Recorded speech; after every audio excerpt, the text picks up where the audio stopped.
In today's video, I'm going to teach you how to create a Salesforce queue. Queues in Salesforce are an essential tool for managing records, ensuring that tasks and responsibilities are effectively distributed among team members. This tutorial will guide you through each step, making it easy to successfully set up a queue tailored to your needs.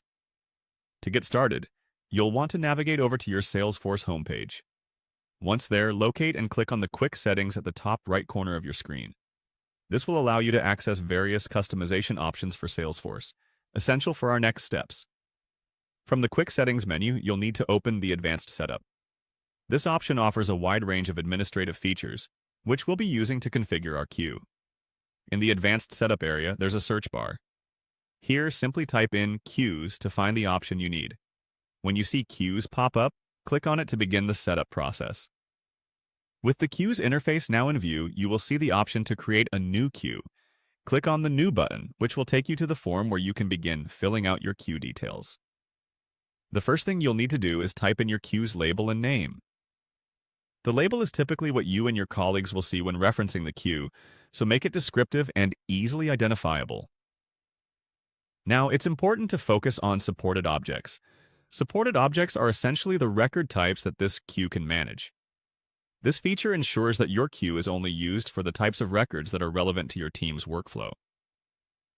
Take a moment to review the available objects you can include.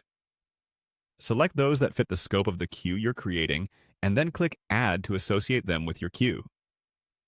Next, you'll need to focus on queue members. Queue members are the users or groups responsible for the records queued here. Think carefully about who should have access to this queue. You can choose members from the list of available users and add them to the queue. Once you've selected the appropriate members, click Add to finalize your choices. Finally, review all the details you've entered to ensure accuracy. Double-check that you've included the correct objects and members.